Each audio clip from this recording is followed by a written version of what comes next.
Daryl, Judy, and welcome to Daryl's Casa de Amigos.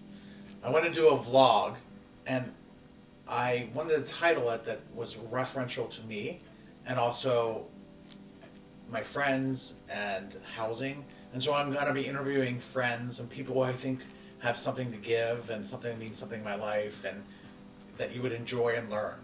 And so I'm going to do a little vlog called Daryl's Casa de Amigos, and this is the first session. So with my friend Jocko Fajardo, Joaquin Fajardo, and I wanted to bring him and share this experience because he's important in my life and he has so much to offer, and I thought it'd be interesting if you don't know him to get to know him, and if you do know and love him to get to know him better. So Jocko, tell me a little bit about, like, if you had to explain somebody at a cocktail party, how would you describe yourself? Who are you? What do you do?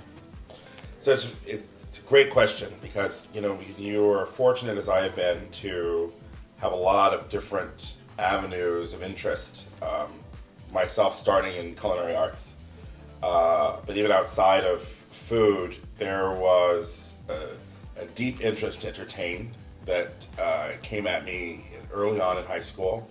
And, I was known as the let's have a good time friend, and knew from my parents what it meant to open our home, and just started doing that both on campus and in my home life. And it was just this level of openness that became so important to me, and that carried into my passion for food. And specifically, I was working on an internship at the Venetian Hotel in Scottsdale, Arizona, where my chef came to me and he said, I think it's time for you to venture out of the kitchen. I want to put you in front of guests. You seem to be having a very good time at Sunday brunch. The hotel manager and I think that you might do well in the front of house. Why don't you run brunch? And I said, what does that mean? He goes, well, why don't you just be the organizing chef of brunch? And I said, okay. And 6 months later, the hotel manager came to me and said, we'd like to extend your externship another 6 months, and we'd like to put you in all the different food and beverage outlets to see what you enjoy. And I ended up staying yet another 8 months and working not only in front of house operations, but front and back of house operations, as well as working in the hotel flower shop.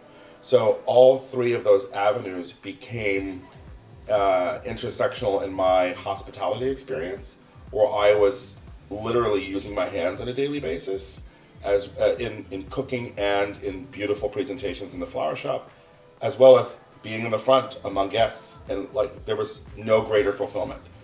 I took that experience and went back to culinary school at the Culinary Institute of America, and life exploded. I started doing what I had done in high school, and that was take on leadership roles within our organizations on campus to then better them in areas that I had learned on that externship experience. I was then recognized by the president of the Institute for that work when he came to me and he said, can we do something with this energy? And my best friend at the time and I coined the idea of a roadshow. And we took the idea from the Oscar Mayer Wiener Mobile, and we created the Chef Mobile. And we went around the United States, basically speaking the gospel truth of what the Culinary Institute of America had to offer. And that only thrust me more into the outward environment, exposing my passion for food, hospitality, creativity, and design, but as well as community. And all of that, here I am, 20 years later, thriving, owning my own business, where I am pursued to help create nuance and develop people and individuals and groups in their home, in their work, and in their community. So you had said something, because my mind is racing, there's so much that you just shared. Mm-hmm. You had mentioned, I'm going to paraphrase, it's something about you learned from your mother how to host. Mm-hmm. What does that mean? I was raised by my grandparents, having their developed life in central Arizona, being very deeply invested in our church. And they were community leaders and organizers in the Latin agricultural movement. And together with our church environment, they would often have, not events, they would have meetings and conversations that were in our home. And both of my parents, specifically my mother, wanted our home to be a place where people could feel comfortable and share their ideas. And that stemmed from her mother, who also had a very open door policy for their home, that literally the entire neighborhood could come into any of our houses. And it was just something that was continued to be impressed upon to all the kids, that la puerta está abierta, the door is always open. And it should remain open. There should be no block between you and the people on the outside. So I've been fortunate enough to meet your parents from Arizona. So give us a quick little timeline. You said you'd reference CIA, and you'd reference, and the agricultural and horticultural of your father and how you went. So going from Arizona, give us a quick little timeline of where you grew up and how you ended up today. Yeah. I grew up, I was born in Phoenix, but grew up in Tempe, Arizona, and was raised by my grandparents. And early on in high school, things weren't sticking, both interpersonally and developmentally. I struggled to just find my path, and early on recognized there was a spark that was different. And in that different, I didn't recognize good at that time. I recognized it as opposite and negative. And that was identifying in a mindset that I was attracted to the same sex. And I didn't want to vocalize that. I wanted to suppress that. So I became very, very involved in the work my parents were doing in the community and kind of shut off any of the psychological access to that. Only to, as we all know, you hide things. It only suppresses the actual you. And as all that was happening on the undercurrent, my vocational interests were increasing in so much that I kept going into the kitchen. I kept doing more. Not because we were a hyper-culinary household, just like good food. And there was an article in the Tempe Tribune where Richard Grossman was coming to town speaking about an organization that he had inspired. And Richard Grossman is the founder of the Careers to Culinary Arts program. And CCAP, at the time, wasn't well known. It was only on the East Coast, and he was trying to break into the West Coast. And he was coming by Phoenix, and I took the paper to my mother, and I said, well, we should go to one of these lectures that this guy's doing. And my mom said, sure, let's find a way. And so I introduced myself to the woman who was the head of Family and Consumer Sciences, or Home Ec as people know it, in our school, Sarah Heiser. And Mrs. Heiser said she would love to go with my mother and I. We both went to a rival high school, McClintock High School. I went to Tempe Union. And we met Beth Van Beber, who was helping to bring the program to the school. We met Mr. Grossman, and that introduction led to my now 25-year relationship with one of the most prolific people I've ever met in my entire life. Richard Grossman evokes a passion for life that most people don't have access to, and taught me with that zeal to go out and get. And so through the Careers to Culinary Arts program, I won a scholarship as a sophomore. It was the first of its kind that was literally designed and tailored for me so I would choose it. And were I to keep the GPA that I currently had in high school, and then meet and exceed that GPA in college, they would carry me through my collegiate experience. And while I'm really attached to the work I did in undergrad, that extended itself into my grad school experience and extended itself into my everyday life experience. In so much that I literally would not be me today without the efforts of Richard Grossman and the CCAP program. So, would you say that he's been a mentor who's really changed your life? He remains a mentor, and it's not lost on me that he literally does not let go. And in his mid-80s, is one of the most actively involved people in our entire alumni group. He does not forget a face. He does not forget a student. You're not left wanting. You're left pursuing. Interesting. You would also, you've spoken about him before to me. You've met him. I've met him at the Carnegie, I think. Correct. Right. And there's several people when you talk, I think about you and who's influenced you. There's a teacher in my mind who you mentioned has changed your life, and I think it was through music or who, like, when, as a teacher, former teacher, Yeah. when you have that impact, what would you, if that teacher were here, what would you say that she did? Or they. I mean, it's really hard. You know, struggling as I did as a child, due to adverse things that were happening around me in my environment, I went immediately to that leader who was different than what was going on in my home experience. And it's not to say that I'm not going to attach words that are triggering like failure or non-existent. There were just certain things that were happening in the domestic environment I knew that were far different when I walked through the doors of school. School immediately became a safe place where I could learn and I could grow and I could do and I could be free until the surrounding environment became oppressive. What does that mean? Kids are kids, and they poke and prod, and situations become uncomfortable because we are uncomfortable. And I had teachers who recognized in me a spark, and I know them, and it's challenging because I want to address one or two, but I know some of them are going to potentially see this and be like, oh, well, what about me? Or what about me? I don't want to do that. I don't want to do that to them. But I want to say that as a collective, there was an inspiration for hope for a better day. And I remember specifically going into my choir room. Music was a very, very, very big part of my upbringing in school.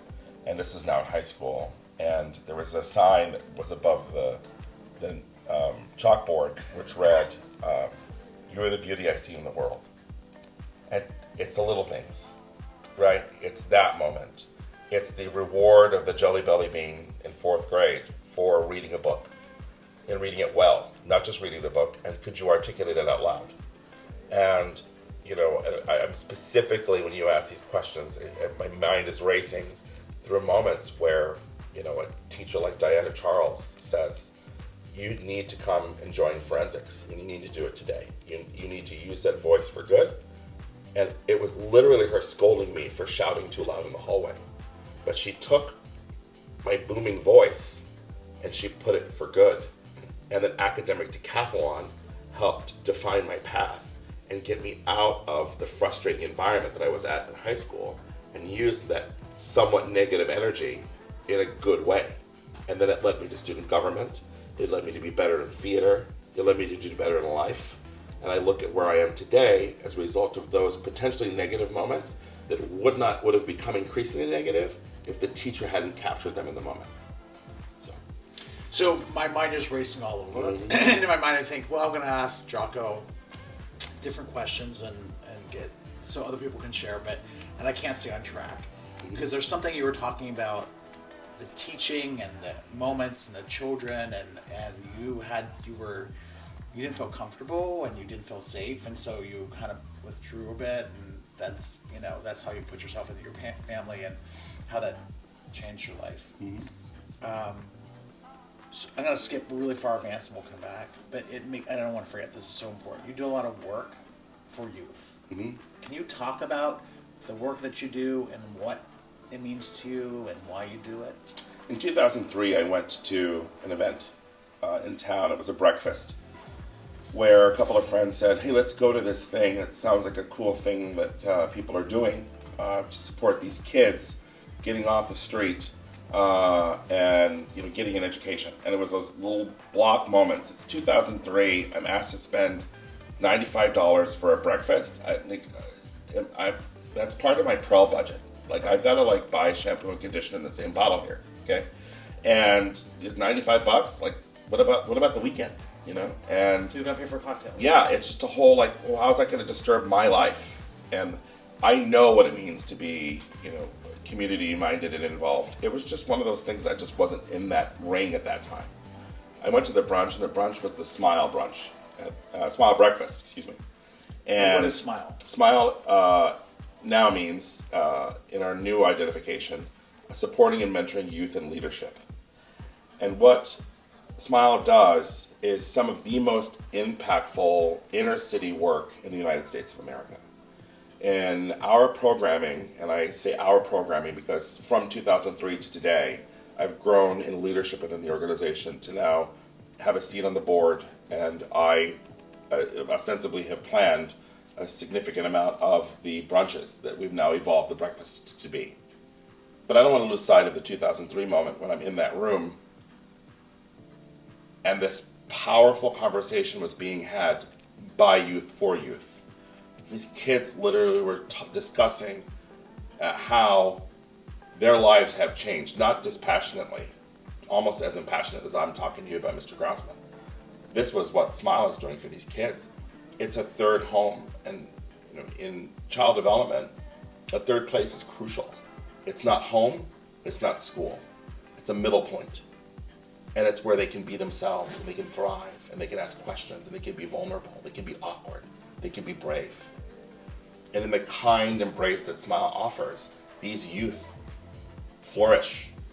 And I've watched the organization from then to now take on initiatives that are daring and compelling. We have a division of the organization now that embraces youth, not just youth, young children, called Little Smiles. And these are kids who at 5, 6, and 7 are having conversations with their parents about gender identity. And this gives the parents and the kids a space to flourish and thrive and ask vulnerable questions. We also struggle in the LGBTQIA space to see and deal with mental health. It's not lost on me that there are many, many opportunities for people to disengage the pursuit of something beneficial for mental health. And Smile now has the ability, with greater support from not only the city, but people living in and among our in the DMV, to take on full force support in not only mental health development, but just wellness. And we are growing and increasing based on demand that offering. And during this pandemic, people have they've hurt largely in our space, and Smile has opened that, not just opened the door, but they've started treating the wound and not just band-aiding over it, like really digging in and helping solve the problem. So I know that it's one thing in DC, there's a lot of boards and I'm on a committee, and so that's great you're doing that, but you actually get in there, you pull up your sleeves and you do the work one-on-one. Yeah. So if you could share, do you remember one, without naming a name, if an impact that you had on a child's life, and what was the thing that they remember most, or that something that you did, a gesture or time spent with them or something you taught them? Can you share that? Of the experiences I can think of, one comes to mind in listening and engagement. Children want to be heard. They act out, they want to be seen, but they really ultimately want to be heard. And when you can show them that with consistency, you're hearing them with your actions, benefits occur. And I look at, specifically in my work at CIA as a spokesperson, we would meet these students who would come in on a weekly basis, a tri-weekly basis, to tour the campus. And there were those quiet people that were in the back of the room, the voiceless, who were curious and didn't know to ask questions, but they didn't know to emerge. And there hasn't been one or two, there have been multiple, where because I'm a person who pursues and seeks and desires to ask questions, I've brought them forward. And I see these individuals today who, if they hadn't been pursued, if they hadn't been invited, if they hadn't been encouraged to be a little more of themselves, to be broader, they would have gone voiceless, they would have gone unheard. And so what I think is important to say, it hasn't been just one specific student. I think my work is has been most impactful, because I want to see you, I want to help you, I want to have a dialogue with you, but I can't carry you. So I love those one-offs, and I've got some, but it's not because it was just that one. It's part of that collective. That, yep, now grow. And people take that as, sometimes when those kids kind of go out in the world and they do their own thing, this is a teacher, you kind of lose track of them. But the great news is their work in life becomes the boomerang, because it invites new growth. Back to kind of Newton's law. Whatever goes out comes back. Comes back to you. Yeah. Right. Thank you for sharing, because I know that's something that you're very passionate about. Yeah. I'm going to have a little sip because I'm a little dry. I'm going to have a little tequila. Yeah, cheers. And you're not. If you had tequila, what would happen? Tequila is that thing, my mind races. It's it should be deliciously enjoyed by people who want it, but I don't need it. It's not your chosen. I do not need it. No, there are no streets that eat that kind of dancing, let's put it that way. Right. It's exciting and fun, but yeah, no. Okay, keep it in the box. Yeah. So what is your favorite cocktail? If you had to say, this is my favorite. That's a hard one, and it's evolutionary. It's triggering when you say favorite cocktail, and I'm like, oh, I'm 21, I want an Amaretto sour. Gross.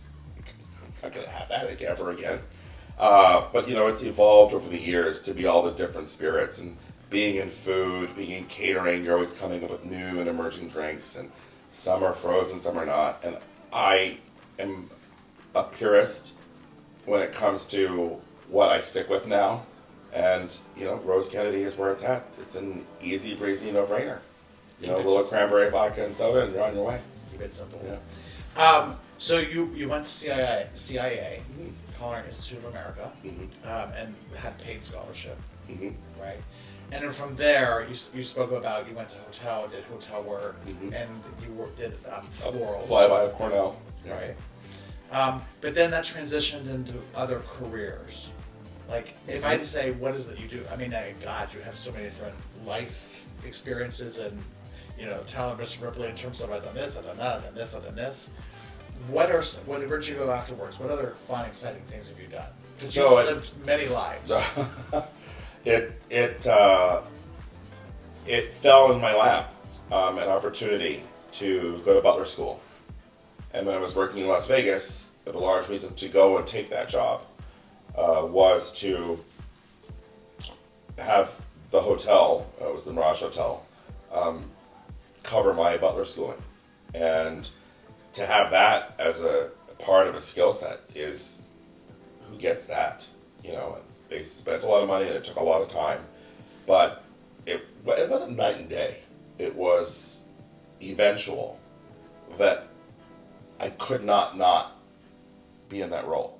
You already had the skill set in terms I of had the mechanics. natural insight, but you had I had to instinct. refine it. I had instinct, Right. but I didn't have application. Right. So instinct met application and developed the skill.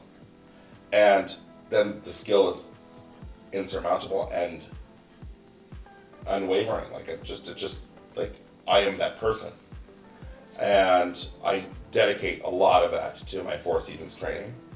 And that 4 seasons training was matched with the skill and ability offered through Butler schooling, that as I was doing the work, it became inseparable from my existence. And challenge arose, Vegas. It's nonstop. And there came a point when I had to ask myself, do I want to keep doing life? Do I want to keep living life at this speed? Right. In Vegas, it's fast, and it's a dribble wheel. It's unstoppable. And I said, I love my guests. I miss my guests. I desire my guests. Let me find them. And so I tiptoed into the world of celebrity. I tiptoed into the world of high net worth couple. I tiptoed into the world of high net worth executive family. And what stuck were the kids. I found my success in being the go-between for the executive couple, together with the leadership they had put in place over their children, and then being the continuum between the kids, the household staff, and the parents. What became immediately apparent? I was a parent, I was a police officer, I was a teacher, I was a psychologist, I was a therapist, I was a nurturer and a peacemaker, and I was a doer. When I balanced those two things out on the tear sheet, they became almost as much as the work I was doing in Vegas. What's the difference? I could see the result of my work. In one specific job, I had a 5-year-old, a 7-year-old, and a 9-year-old. I was with that family for 2 years. And when I left them, the 7, 11, and 13-year-old were remarkably different people because they were allowed to be those different people through the work I was doing. When I see them today in life, I am so encouraged by that work because that little window that I had in 2 years is literally where they are today. And that work took me into work with other families, and I think about where those kids are today, and I love and appreciate them as families because they gave me room to see them flourish and help them grow. Can you hear that? Is that okay? Ever so slightly. It's not enough to Just a little bit. We'll be able to denoise it. Okay. All right. Ready?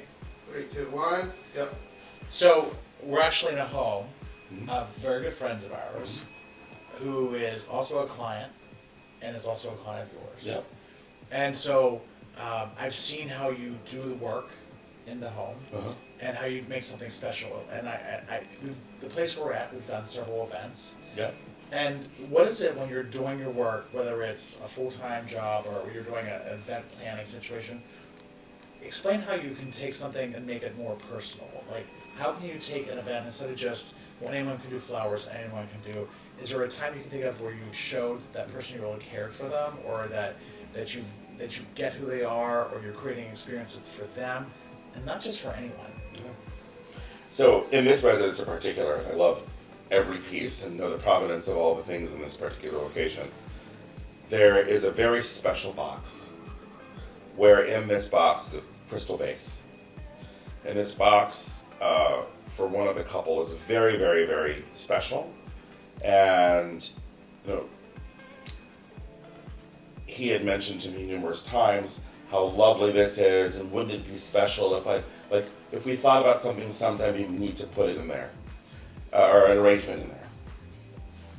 And he had done things in it from the local florist. They were very consistent and very expected. Right, ordinary. Yeah, but beautiful. And he also told them what to do. I want you to do this for me. Yeah, he mentioned to me in passing, in time, some event, let's try it sometime. And I was doing a party, and the house has a very neutral palette with touches of pinks and blues. And as I did that and went through the different areas in the home, I said, I have to start here, and I have to make this piece glorious. Like, this piece should sing, but it should be connected to all the other areas throughout the house. And I left to go on a quick errand, and I came back after having installed all the flowers. And he stopped me immediately at the door, and he goes, "Oh, Jocko," he goes, "What? This is just perfect. This I didn't even know." And he was just glowing and excited, and because he saw the connection of all the pieces. And then when his wife came in, completely separate, not knowing, not having seen, and she did her walkthrough, she saw all the connected points. And it was doing and meeting expectation, doing what I know, meeting expectation, and delivering slightly above that without drawing attention to myself, and only making their circumstances better. Right. Because you actually did that special event not for the guests who were coming, but for that moment, for him to have that aha moment. Yeah, and I wanted them to feel comfortable in their home. While they were doing a community fundraiser that I am focused on delivering, I wanted to ensure that they felt, as hosts, comfortable and together and connected. And that's where, in some of my client events, I'll write the speech that they're going to give, and they'll proof it. And I'm here to help. not hinder. In some of my clients' homes, I've written the speech, chosen the outfit, planned the meal, delivered the meal, managed the staff, so that way it's seamless for them. Right. You Do it know, all. in this particular residence, there have been times when both of that couple have been out of town and had to arrive immediately into the event, having never seen any of the elements. It's trust. Right. You gave an example of when you did the floral arrangement, how special that was. It's not about the flowers. It's not about what people thought about the flowers, the guests. It's about the experience, and you got that from listening. And I think that's true of you. You are a good listener. Then you check for clarification, and then you take and you go with that, right? I think that's something that I hope to be better at. And because you referenced that you work with so many children, what is it if you had to have parents' advice and listening into the children? Because it's no harder job than being a parent, right?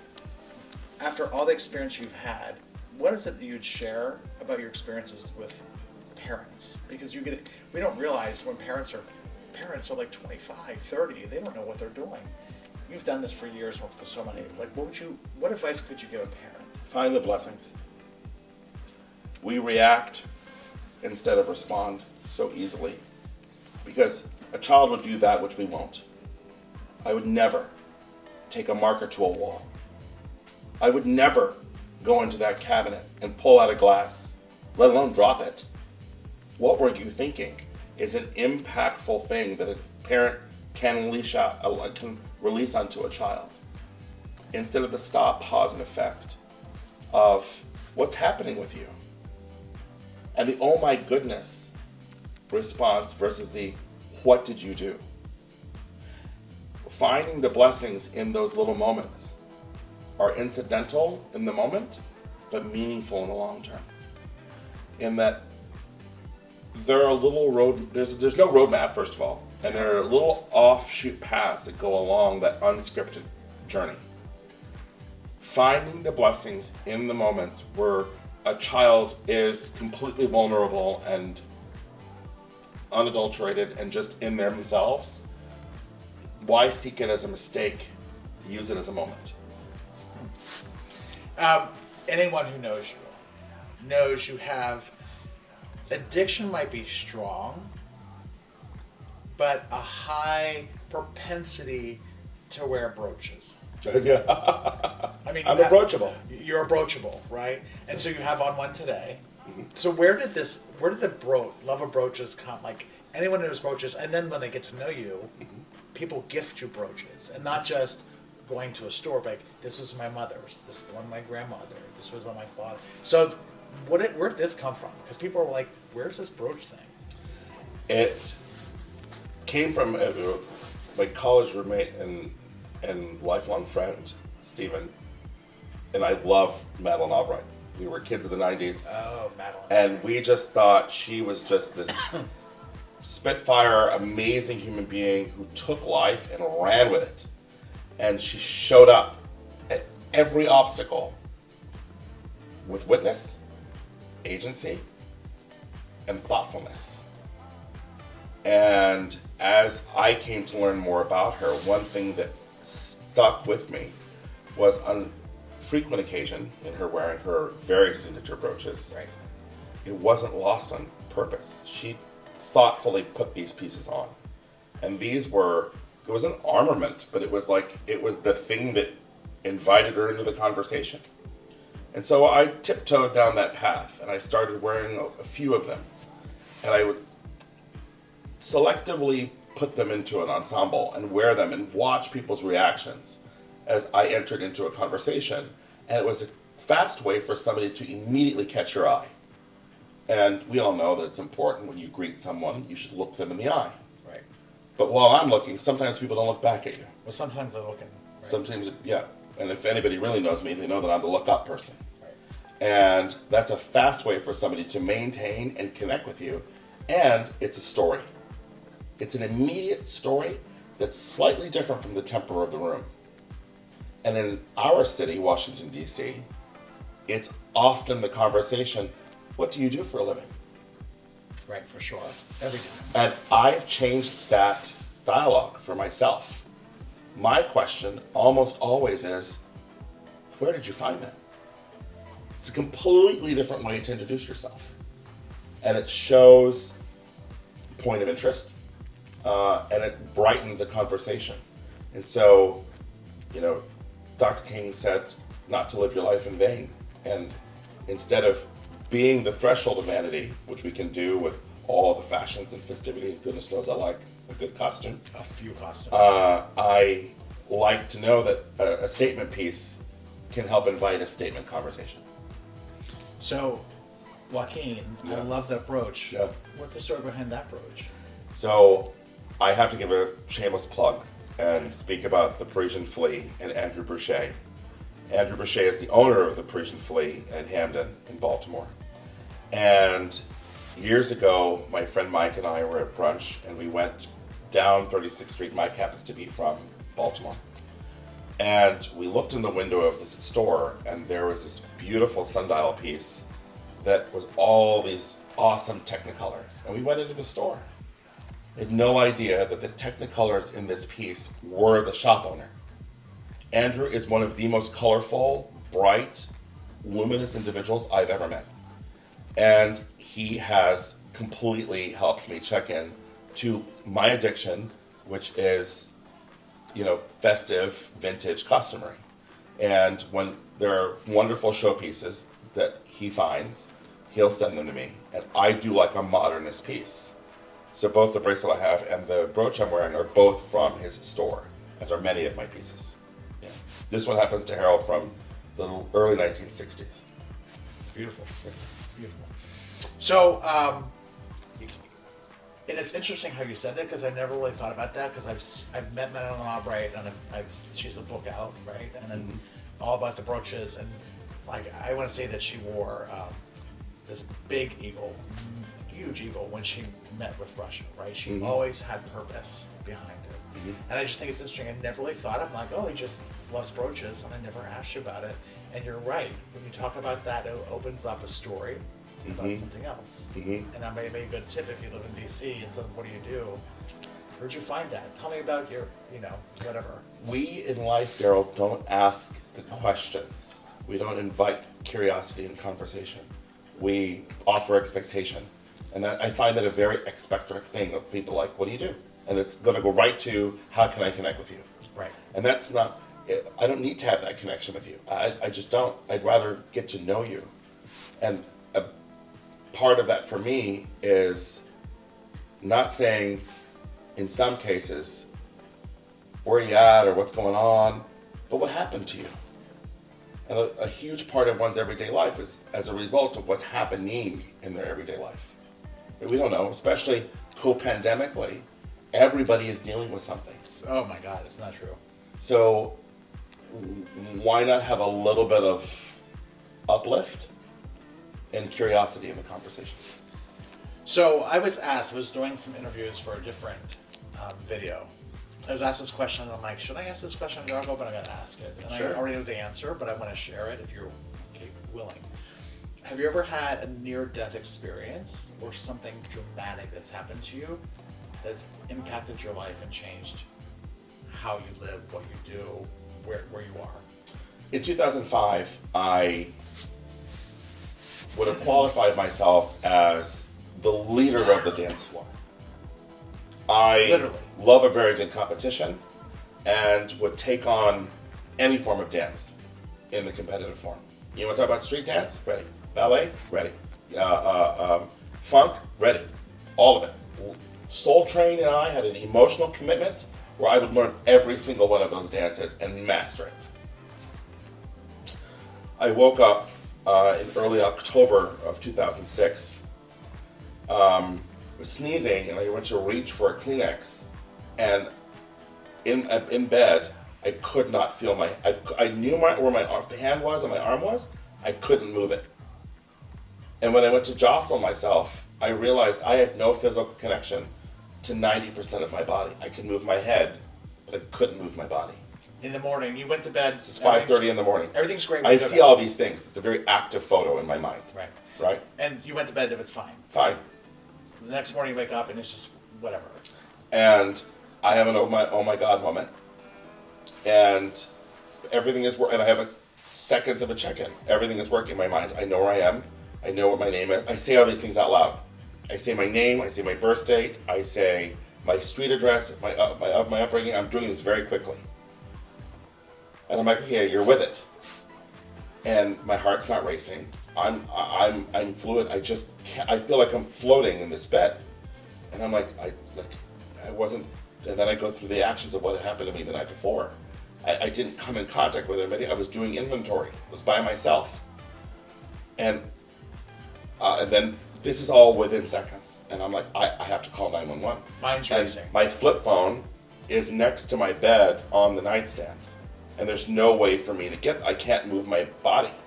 So I use my teeth, and I turn my head, and I use my pillow, and I figure out a way to knock my phone on the floor, throwing my cord next to my bed, and I pull the cord. Thankfully, it doesn't release because, those little prongs at the end of the Samsungs.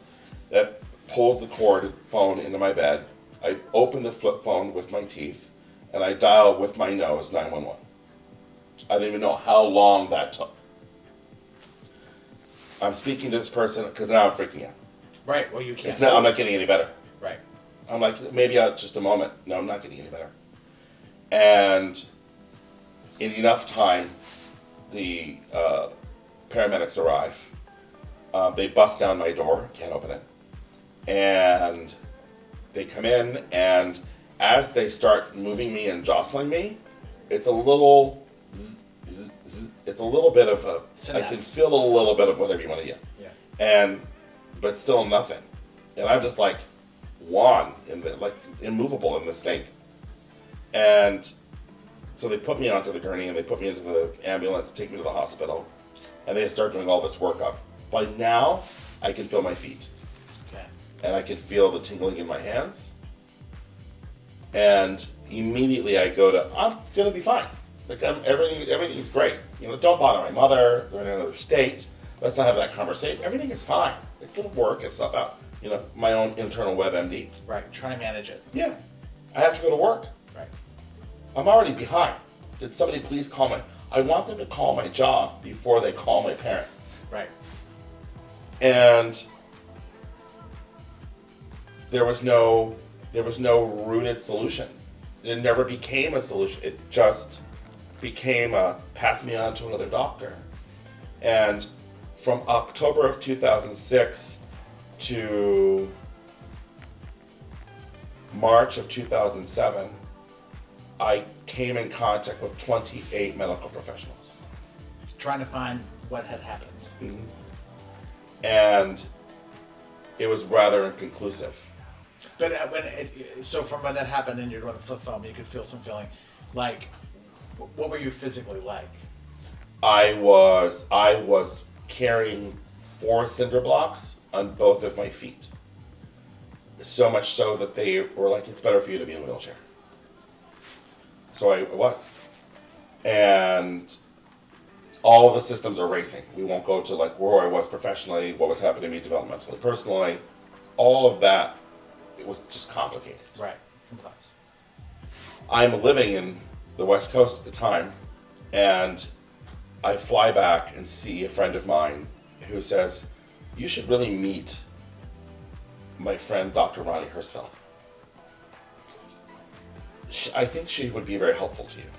So he makes an appointment at Adventist Health, and I go to see Dr. Hirschfeld, and I walk into the office, and she goes, lay down. She lays me down, she puts her hand around my neck. She goes, I don't even need to look at your chart. We have a B12 problem here. A B12. So she runs the diagnostics. Lo and behold, I have a drop of B12 in my body versus what we should have thriving and flourishing in our systems. So the diagnosis comes to be pernicious anemia. My body doesn't produce B12. Has not been producing B12 for years. And I don't know how long. She's maybe 4 or 5 years. It's just stopped producing, and you've been running toward empty for a long time. Well, as I was running toward empty, the myelin around my nerves was not regenerating itself. So there was this fear that without very, very aggressive physical therapy, I would not regain that lost work. And I'm like, no, let's start physical therapy today. Essentially saying that you'll always be in a wheelchair. Yeah. And then there were paths that wanted to put me in braces and like this polio system of like screwing screws in my ankles and my knees and my lower back. And I'm like, no. There are other ways. I don't know this, but again, WebMD. I'm sure. There has to be another path. And Dr. Hirschfeld said there absolutely is. It's going to take a lot of hard work. And I'm ready. I'm like, I will do that tomorrow. So what time do I have to be there? And over, however long it took, I became upwardly mobile to the point where I am today. Well, I'm not the, critical, You're not in the dance floor. confessions of a dance floor situation. I am myself. I am abled. I am humbly abled. I am able to do my work to the best of my ability, probably more conscientious than I ever was before I was diagnosed with this. And it's changed you because you're more conscientious and appreciative. Completely. Right. So it just seems like we talk a good bit, and we have a lot of friends and parents who are going through a lot and dealing with different illnesses and whatever. What would you say that, not to like simplify it, but you faced something that was so awful, Yeah. and you still deal with it on a continuing basis, but how do you get through a situation like that when there is no end and you don't know if you're going to be okay? What would you say that you did that picked you up by the bootstraps and had you push forward, or what advice would you give to someone? Being vulnerable was the hardest thing to be. Asking for help was the hardest thing to do. Saying I can't is increasingly difficult. There were moments where I just couldn't anymore. And as a doer, a functioning doer, to have to tell myself no is out of my mindset. It's just not who I am. And therapy was the best thing I could do for myself. That vulnerable space of going to someone on a weekly basis and having conversations about where I was, where I've come from, where I'm at, what I'm doing, leading up into where I'm going to go, changed the course of action. I was stuck in the I can't. And blame and shame were hugely compiled and compressed in that space. Releasing myself from blame and shame and normalizing what had happened in my world Vulnerable. and being vulnerable. Right. But there's an accountability that has to come with vulnerability. If you put yourself out there and you address it, the only way to effectively make change is to be accountable for what you've said you're going to do and do it. I can't think of you and not think about food, right? Some of the best meals I've ever had in my life have been with you. So it's more than the food though, which is interesting to me because yes, you know how to cook and you know all the ingredients and how to do whatever, but it's more about the experience. And I think that what you provide when you have and you cater towards what the people want, then that's something that's going to be a new experience and so on. But you create an environment. So I was at a dinner last night, quick makeshift, like text. I was actually with my friend Michael when I got this, hey, 6 o'clock, right? And you'd made 3 soups that were really delicious. And I came racing in, and of course you gave me a tequila immediately because I was a bit frazzled. I was like 8 a.m. to like 6 p.m., 7 p.m. I was at work. And I needed that, thank you. But we sat down, and I would say people call it, it's an old term, they call it salon. Mm-hmm. You actually, your home is more of a salon. And so it's not like a sit down, it's not, There's no formal table. there's no formal table, but you create an environment where we had people breaking in tears, Mm-hmm.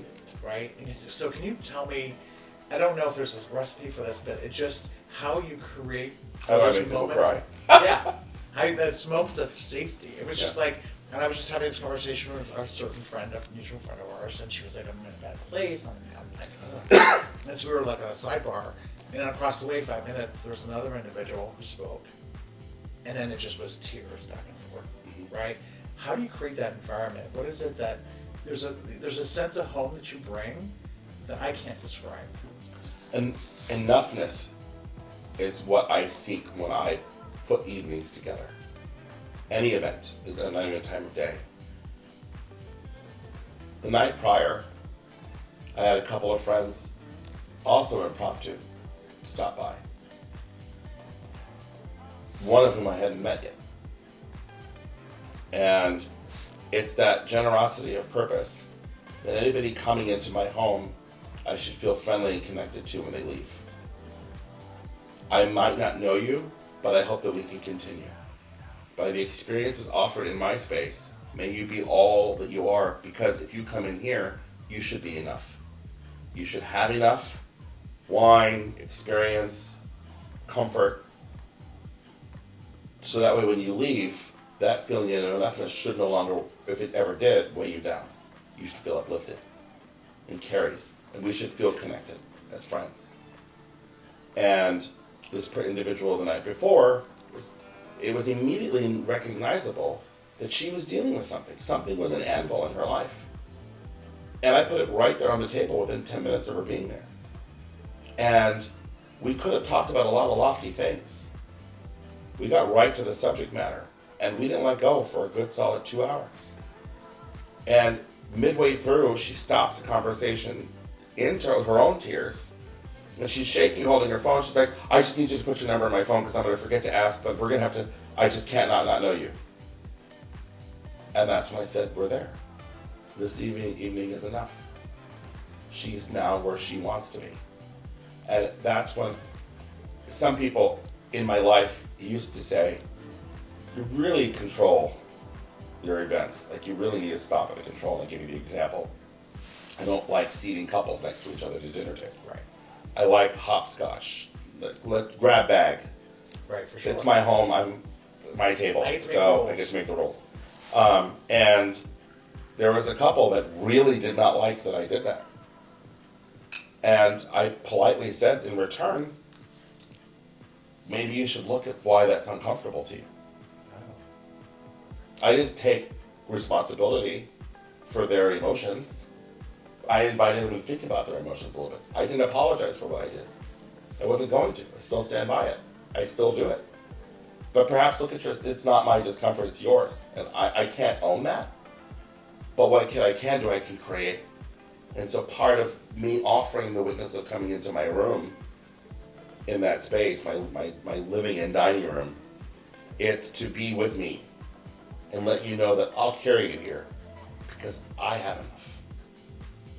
And there's a completeness too that I think I have now in my home space that doesn't have a pretension. You can put your feet up, you can hang your coat, you can hang your hat, you can be completed in your day because something good is about to happen here.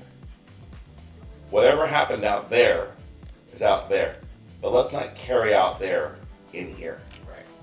And you've borne witness to, like, I listen to every part of those conversations, and I like sitting at an angle in my room, in my living room, where I can co-facilitate, I can watch, I can put those pieces together as the director of the situation that says, I want these people to feel heard and seen. Right. No, it was very apparent last night, and I didn't really think about it until today. I thought, oh my God, how there was just moments that were just so genuine. So thank you for that. And they're a trigger.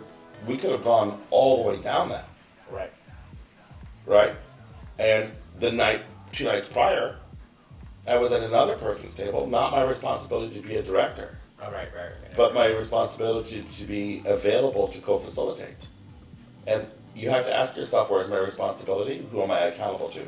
Or was accountable to ourselves? And then I have to be respectful and mindful of the host. Circumstances were a little weird at that situation. I offered a diversion.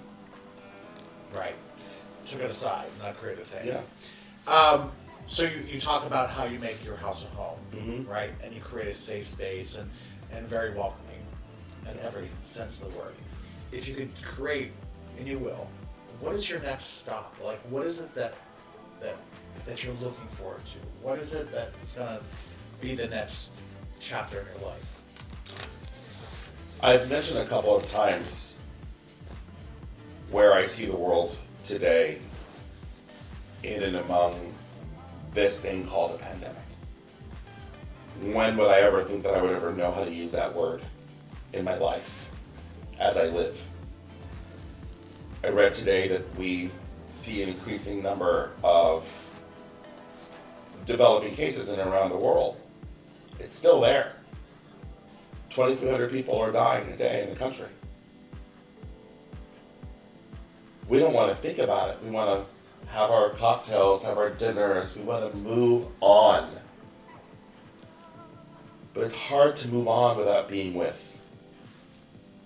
And in being with where we are today, being who I am as a result of all the days prior, I'm called and committed to my community. And being vital in the community is coming at me liturgically. And it's something that I've known for a very long time. It's something that in myself, I don't volunteer because it's not something that I know enough about yet. I know that there is a liturgical path that is attached to my interests. How I want to go about them and, for lack of a better term, ordain them into my existence, I still don't know. But I believe that in the light I live today, I want to continue shining that. And that's where, you saw as being a guest in my home, in my own holiday decorations, I decorated my ceiling because I don't know where mine is. I want to keep looking above and beyond it. And that's an inspirational gateway for me to say, not only look up, but look beyond and see hope for a brighter morning. So I've been fortunate to have traveled a little bit around the world with you and to share my home and your home and weekends and so on. If you had to encapsulate a home in your perfect world, money's not an option, travel's not a concern, what would that home, where would it be? What would it look like? Who would be there? How would it feel? What mountains or ocean? What would that home be if you could drop a peg? A big place in a home for me is the hearth.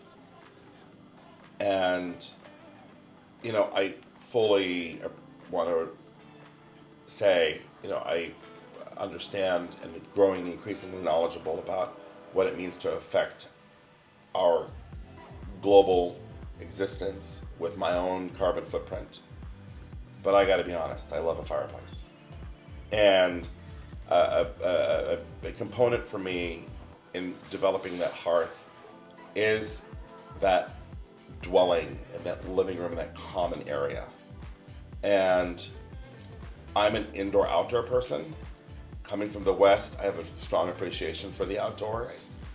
I also come from a Latin background, so my Latin heritage harkens me to an exterior hearth and having, a mud-built fireplace where we can coalesce and be in seasonable times outside, but I also want to coalesce and be inside around that comfortable sock-footed experience. And it's very me today, 44, I'm very, very conversationally different than I was at 24. At 24, I was about the high-end, fine tablecloth, fine china, exquisite, all of the haute couture things that we could possibly have, to more and more and more and more and more. And not to say that I'm not a more is more person. You're definitely more is more. There's no question about that.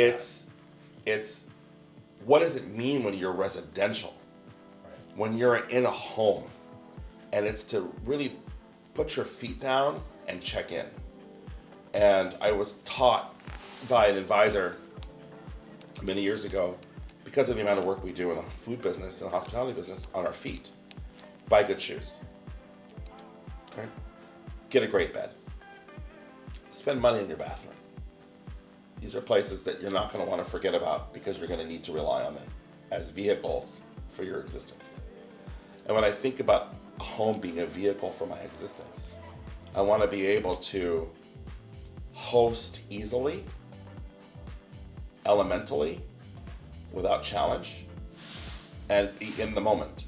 So pick up events, I like to have that which I'm talking to you about with regard to my family, I want to be able to open the door. And it should be pretty effortless on how all the things are going to come together. I, today, much more value 5, 7, and 9 people than I did 10 years ago with 50, 70, and 90. I need to hear. And I want to qualitate that by the lived experience of what it means to be heard. So if I'm telling you on one side, you should feel like you should have enough and you should feel great and I really want to make you feel impactful, like I care, it's meaningless to put 50 people into a room because I can't hear you. And I'm not going to remember. I can't even call myself to task for 25 people. So for who and for what? Those are the questions I'm asking for what a residence should have to offer. For whom am I creating this home? And what do I want to do with it?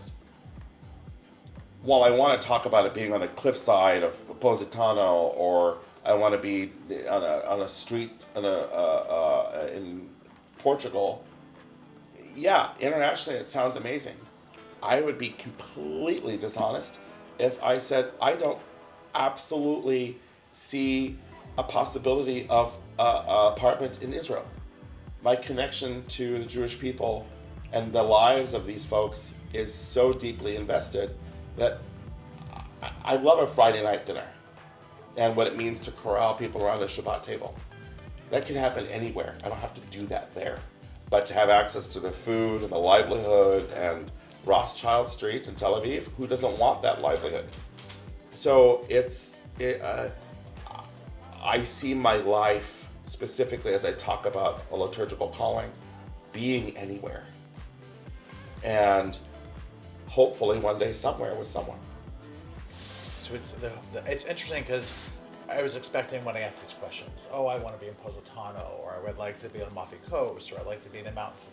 Yours is truly, truly about the hearth and about the people and the experiences that you're there. Yeah. I mean, we learned in conversation with mutual friends what it's like to be somewhere and nowhere. Oh, that's true. You know, there's a fantastic song called Stars in the Moon where this person's reaching for them and never gets them, but they don't know what they're reaching for. I don't know.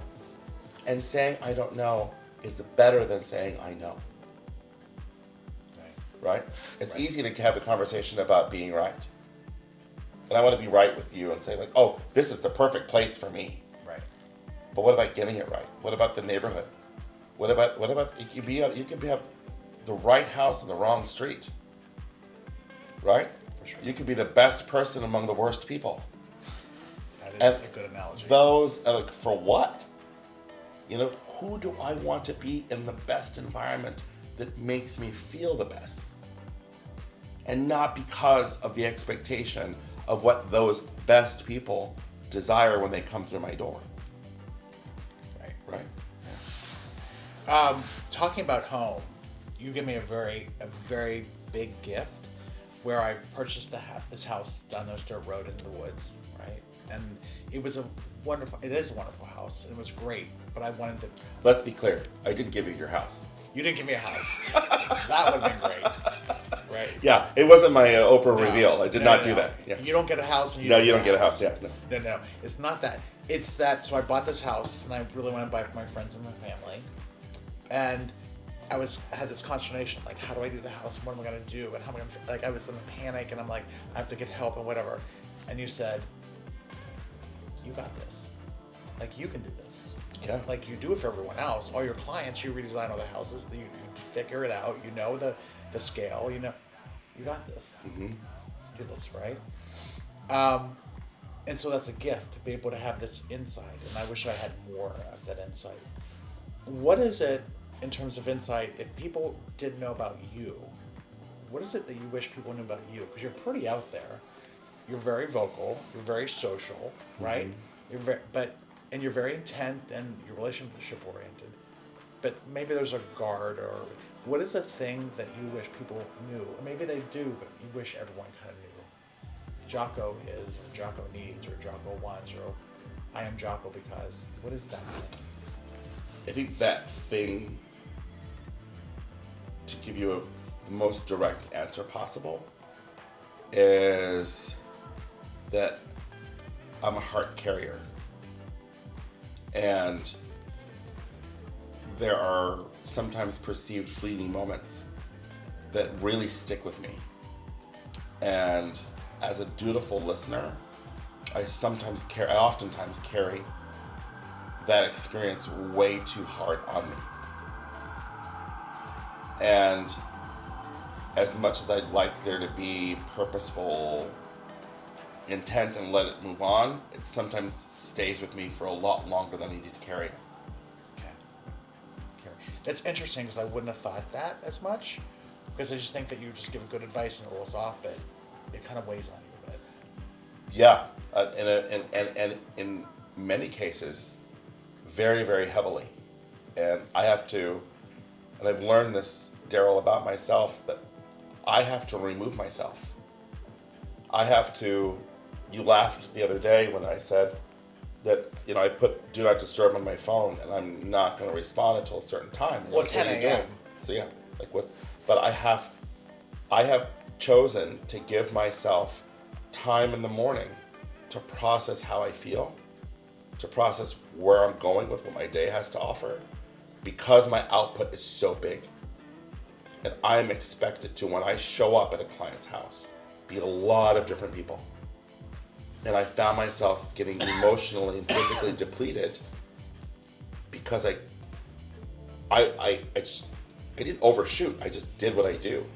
But at the end of the day, whatever time that end comes, I am decimated.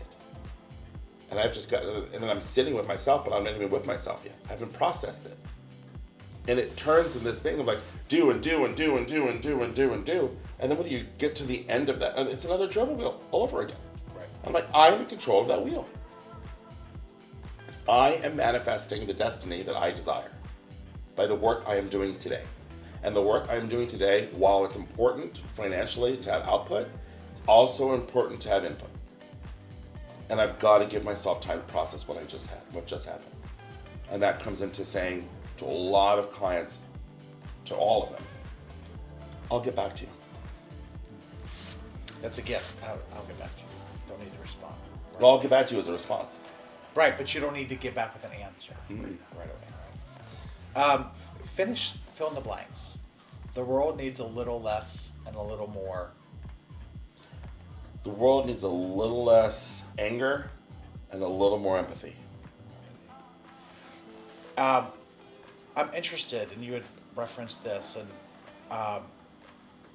you were raised Catholic, right? Mm-hmm. And you now belong to the Episcopalian Church. Correct. Right? You're heavily involved there. But you have spent so much energy, time, effort, love, community in the Jewish community. Mm-hmm. And really, when someone says you're Jewish, I mean, you are more Jewish. Like, you know so much about their life and so on. What does that relationship mean to you, to have that love, the people that you've worked with, the friends? Like, it's just, like, I've never seen anyone embrace it and know more about the culture. Explain what your love relationship with that. Trust. I struggled with trust most of my life. I lost it when I was a child. I spent my young adulthood into my early 30s denying trust, both excessively and exchangeably. I learned, thanks to therapeutic work, what it meant to reevaluate and to develop trust. Our friendship is based on trust. My interpersonal relationships are based on trust. When I began working with and among high level, when I say high level, in the caste of Judaism, the ranks of Hasidim are some of the highest, and that means the most involved. I'm not going to put planes here.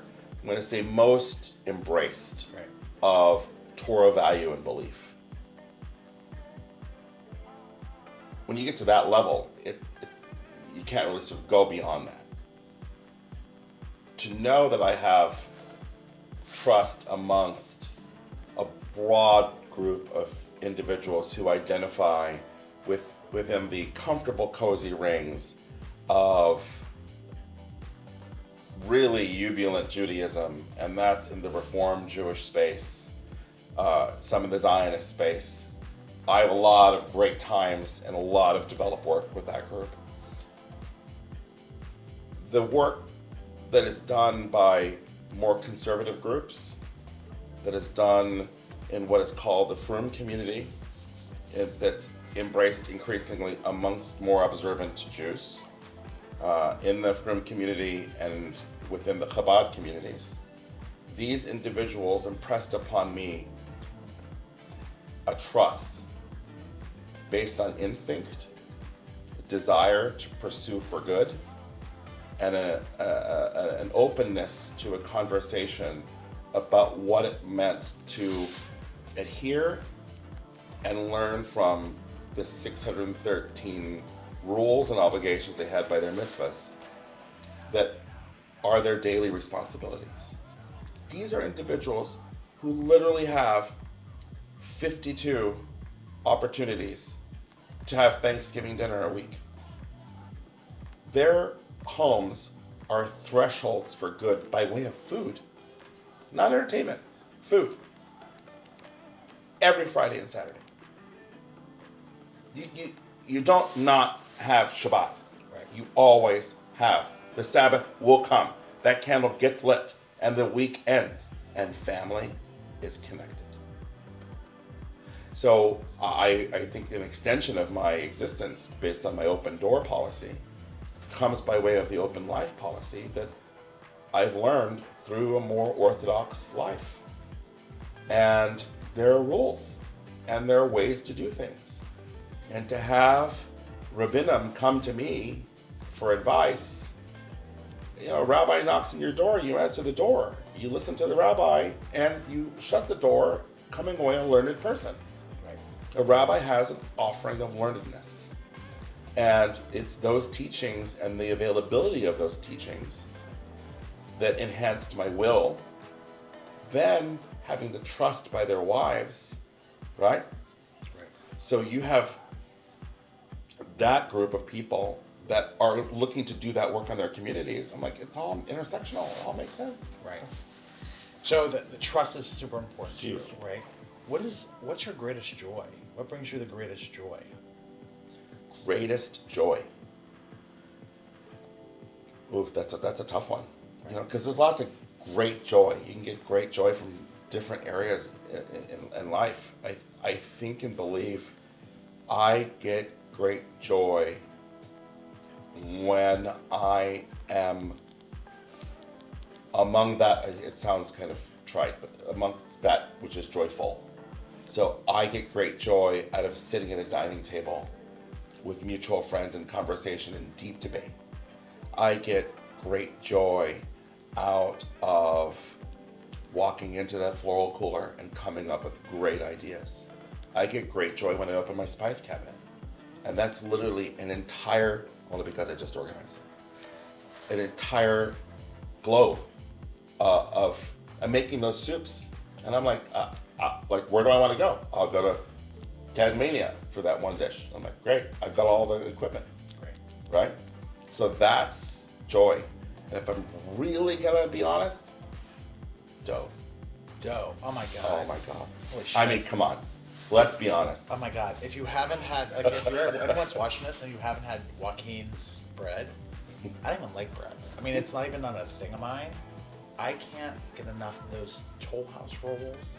And then there's a Did you say Toll House? Toll House. Okay, that's a cookie, Daryl. Let's not. What's the bread? A Parker House roll. Oh, god damn. See, I can't bake. Parker House. I just think with the. It's a house. And then he With takes, you, it's a house. So he it's a takes house the attached to a butter roll or a cookie. and then he salt over top of it, and you just want to like that. And then we had the cinnamon rolls with Japanese bread. Yeah. I don't even know Milk bread. Yeah. I don't even know what Japanese bread is, but it's insane. So, oh my god, and now I'm off on a tangent. Let me ask you like a very personal question. You had said something like this, and if I'm being honest, I would like someone in my life. Mm-hmm.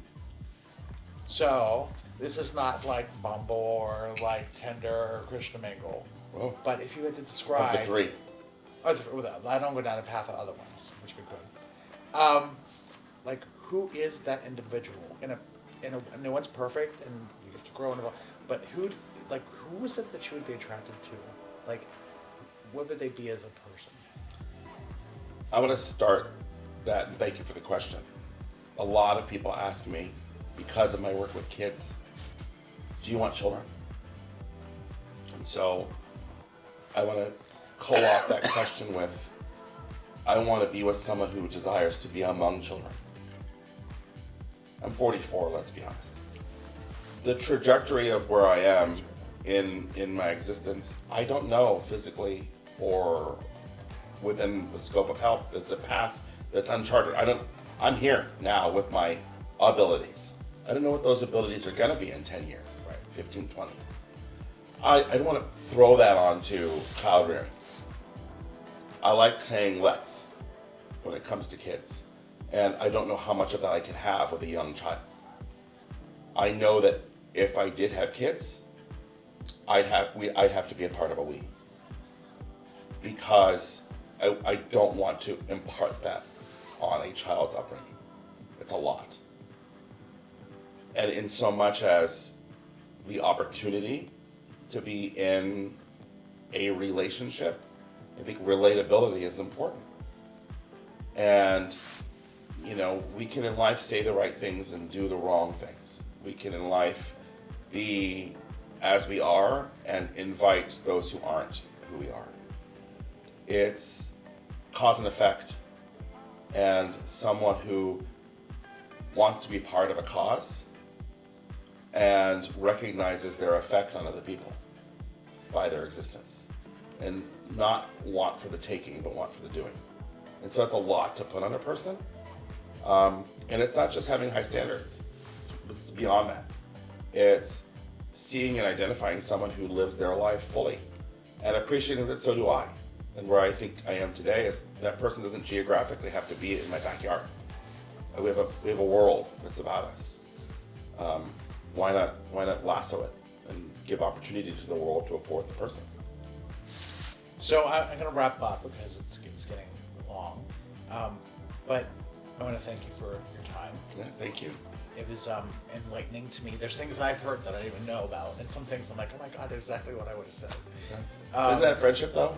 We should always have the opportunity to hear and be. Yeah. Right. To grow and to be better today than we were yesterday.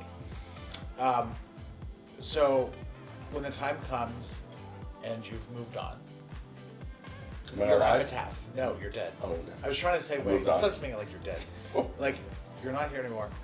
What would you want on your epitaph? Like, what three things would you like to be remembered? Jocko, and these are the three things that people remember you by. How would you like to be remembered?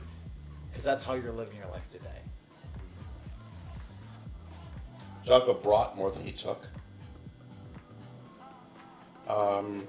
Jocko offered more than he shared. And